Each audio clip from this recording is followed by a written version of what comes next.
నమస్తే, welcome to 99 TV. నేను జ్యోతి. Updates చూద్దాం. కర్నూలు జిల్లా చిన్నటేకూరులో జరిగిన బస్సు ప్రమాదంలో సహాయక చర్యలు ముమ్మరంగా కొనసాగుతున్నాయి.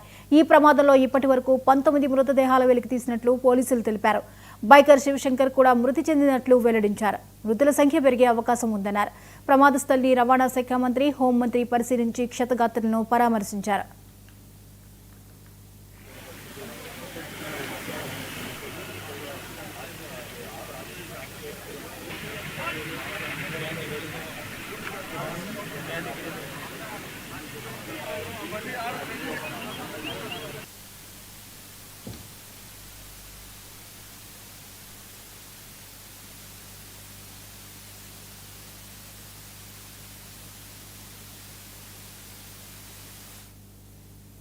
మరోవైపు స్లీపర్ బస్సులు సేఫేనా అనే అనుమానాలు సైతం రేకెత్తిస్తున్నాయి. అంతేకాదు స్లీపర్ బస్సులు, అందులోని రాత్రి ప్రయాణాలు అంటే పరలోకం కోసం టికెట్ తీసుకున్నట్లేనా అనే అనుమానాలు వ్యక్తమవుతున్నాయి. అధికారులు బస్సుల ఫిట్నెస్లను ఎప్పటికప్పుడు చెక్ చేయాలని కోరుతున్నారు. కొందరు అధికారులు యాజమాన్యాల వద్ద ముడుపులు తీసుకుని చూసి చూడనట్లు వదిలేస్తున్నారని మండిపడుతున్నారు. ఫిట్నెస్ లేని ఈ బస్సు రోడ్డు మీదకు ఎలా వచ్చిందని ప్రశ్నిస్తున్నారు.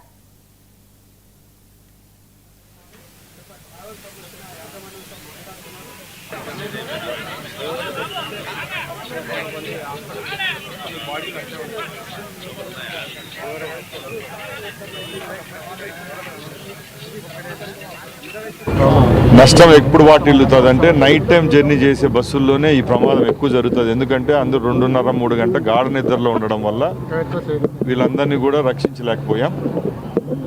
అది కూడా ఇప్పుడుండే బస్సుల యొక్క డిజైన్ పరిస్థితిని బట్టి కూడా ఆలోచిస్తే నైట్ టైం ట్రాన్స్పోర్ట్ చేసే స్లీపర్ బస్సుల్లో ఎక్కువ ఫ్లేమబుల్ మెటీరియల్స్ ఉంటాయి. లోపల ఉండే బెడ్షీట్లు అనుకోండి, కర్టన్, కుషనింగ్ ఎక్కువ ఉండడం వల్ల కూడా మంట అనేది ఎక్కువగా వ్యాప్తి చెందడం వల్ల ఈ నష్టపరిణామం ఎక్కువగా ఉంది. ఇప్పుడు ఎవరైతే చనిపోయినారో అలాగే ఎవరైతే క్షతగాత్రులు ఉంటారో వాళ్ళు ఏ ట్రాన్స్పోర్ట్ ద్వారా వాళ్ళు ప్రయాణిస్తున్నారో వాళ్ళ ఫోన్ నెంబర్లు అన్నీ మా దగ్గర ఉన్నాయి. గౌరవ ముఖ్యమంత్రి గారు ఇప్పుడు దుబాయ్ నుంచి కూడా జస్ట్ ఇప్పుడే అధికారులు అలాగే మంత్రివర్గం సభ్యులతో అందరితో మాట్లాడడం జరిగింది. ఆ కుటుంబాలకు ఎవరికైతే చనిపోయినారో అలాగే క్షతగాత్రులు ఉంటారో వాళ్ళకు ప్రభుత్వం ఆదుకుంటుంది. ముఖ్యంగా ఈ బస్సులో ప్రయాణించిన ప్రయాణికులు ఏ రాష్ట్రానికి చెందిన వారు అనేది ఇప్పుడు మేము మా ముందరున్న మెయిన్ టాస్క్ ఒకటి. అది కూడా ఒక 2-3 అవర్స్లో వాళ్ళ ఫోన్ నెంబర్స్ ట్రేస్ చేసి, ముఖ్యంగా ఈ సౌత్ ఇండియా పర్మిట్లో ఉంది కాబట్టి తెలంగాణ, ఆంధ్ర అలాగే ఉమ్మడిగా కర్ణాటకకు సంబంధించిన ప్రయాణికులు ఉండొచ్చు కాబట్టి ఆ ట్రాన్స్పోర్ట్ మినిస్టర్లు కూడా మాతో టచ్లో ఉన్నారు. నష్టం ఎప్పుడు వాటిల్లుతుందంటే నైట్ టైం జర్నీ చేసే బస్సుల్లోనే ఈ ప్రమాదం ఎక్కువ జరుగుతుంది. ఎందుకంటే అందరూ 2.5-3 గంటల గాఢ నిద్రలో ఉండడం వల్ల వీళ్ళందరినీ కూడా రక్షించలేకపోయాం.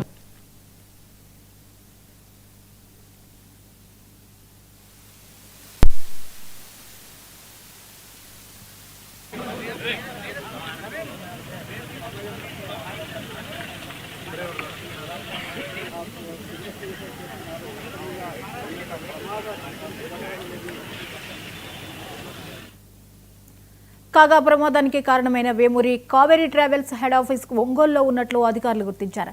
హైదరాబాద్, బెంగళూరు, ఇతర ప్రాంతాల్లో ఈ సంస్థకు బ్రాంచ్ ఆఫీసులు ఉన్నట్లు గుర్తించారు. 2018లో వేమూరి కావేరీ ట్రావెల్స్ ని వేమూరి సుబ్బారావు ప్రారంభించారు. ప్రమాదానికి గురైన ట్రావెల్స్ బస్ డామెండేయులో రిజిస్ట్రేషన్ చేయించారు. బస్సు డ్రైవర్లు కనిగిరి, నరసరావుపేటకు చెందిన వారిగా గుర్తించారు. కాగా ఆ బస్సుతో తమకు సంబంధం లేదంటున్న హెడ్ ఆఫీస్ సిబ్బంది తెలపడం గమనార్హం.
కర్నూలు ఘటనపై ప్రస్తుతం మనతో స్థానిక ఎమ్మెల్యే గౌరిచరిత గారు ఉన్నారు. వారిని అడిగి తెలుసుకుందాం. ప్రమాద స్థలానికి వచ్చి వారైతే కనుక అధికారులతో పూర్తి వివరాలు అయితే తెలుసుకున్నారు.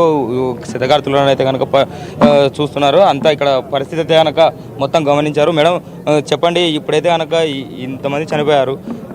వైసీపీ మటుకు ఏమంటుందంటే ఇక్కడ 19 మందికి 19 చలానాలు ఉన్నాయి ఈ బస్సుకి, మీరు రోడ్డు మీదకి ఎందుకు పంపించారు అని చెప్పి ప్రభుత్వంపై ఒక విమర్శ అయితే చేశారు. దాని గురించి మీరేమంటారు? ఈరోజు ఇలాంటి సంఘటన జరగడం చాలా దురదృష్టకరం. ఏదైతే కావూరి ట్రావెల్స్ ఉందో అది హైదరాబాద్ టు బెంగళూరు బయలుదేరుతూ ఉంది. దీంట్లో 41 మంది ప్రయాణం చేస్తూ ఉన్నారనేది సమాచారము. ఇంతవరకు 19 మందిని దాంట్లో మరణించడం జరిగింది. మిగతా వారిని ట్రీట్మెంట్ తీసుకున్నారు. కొంతమంది డిశ్చార్జ్ అయ్యి ఇంటికి వెళ్ళడం కూడా జరిగింది. వారికి ఇక్కడికే ఫోరెన్సిక్ వాళ్ళని పిలిపించి ఇక్కడే DNA టెస్టులు కూడా చేయడం జరుగుతూ ఉంది. ముఖ్యంగా ఏ ట్రావెల్ అయినా కానీ అన్ని అనుమతులు ఉన్నట్టే అది రోడ్డుపైకి ఎక్కుతుంది. ఈరోజు టెక్నాలజీ కూడా చాలా ఎక్కువైపోయింది. ఎందుకంటే దానికి ఏది లేకున్నా కానీ పట్టగలిగే. గతంలో అయితే అలా ఉండేది, కానీ ఇప్పుడు అలా కాకుండా దీనికి సంబంధించినది ఎవరు బాధ్యులో దాన్ని అన్ని రిపోర్ట్లు రావడానికి టైం పడుతుంది.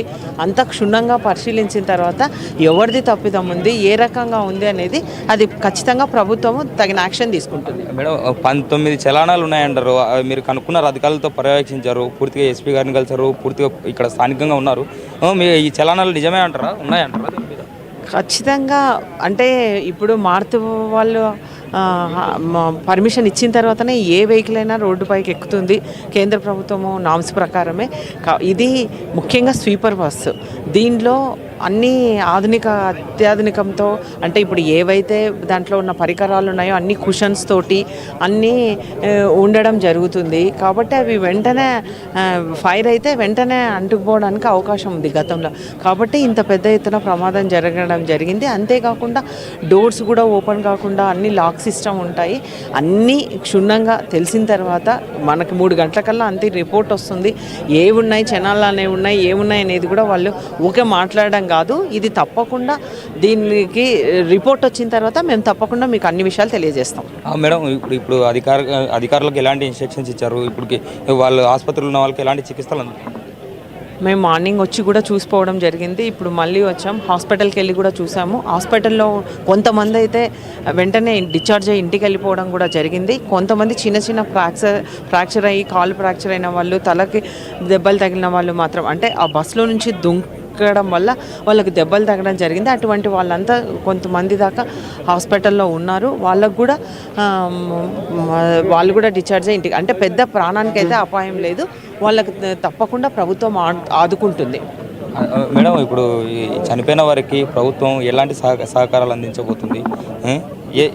ఇలాంటి అదిగా తెలంగాణ సీఎం గారు కావచ్చు, మన ఆంధ్ర సీఎం గారు కావచ్చు, ఇద్దరు స్పందించారు, తీవ్ర దిగ్భ్రాంతి వ్యక్తం చేశారు. మీ అందరికీ ఇన్స్ట్రక్షన్స్ ఇచ్చారంటున్నారు. ఇక్కడ పోలీసులకు మీరు ఎలాంటి ఇన్స్ట్రక్షన్స్ ఇచ్చారు?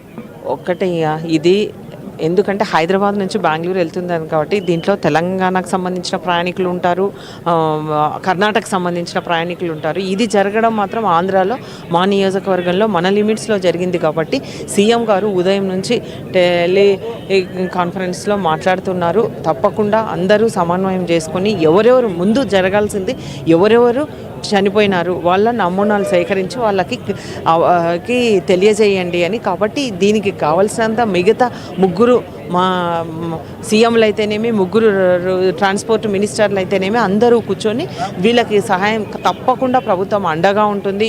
మేము ఏపీ గవర్నమెంట్ వరకు చెప్తా ఉన్నాం, అన్ని ప్రభుత్వాలు అండగా ఉంటాయి. తప్పకుండా వాళ్ళకి ఎలాంటి ఇబ్బంది లేకుండా చేయడం జరుగుతుంది. ఇది ఇక్కడ పరిస్థితి కనుక స్థానికంగా ఎమ్మెల్యే గారు అయితే కనుక పూర్తి భరోసా ఇస్తున్నారు. పూర్తిగా ఇక్కడ జరుగుతున్న పరిణామాలు అయితే కనుక పూర్తిగా పర్యవేక్షిస్తున్నాము. వీళ్ళకి ఎటువంటి ఇబ్బందులు కలిగినా అనుడుక మేము ఉన్నాము. పూర్తిగా అధికారులు అయితే కనుక అప్రమత్తం అయ్యి ఉన్నారు. అదేవిధంగా ప్రభుత్వం నుంచి ఎలాంటి సహాయ సహకారాలు అందాలో అవన్నీ వీరికి అందుతున్నాయని కూడా చెప్తున్న పరిస్థితి అయితే కనిపిస్తుంది.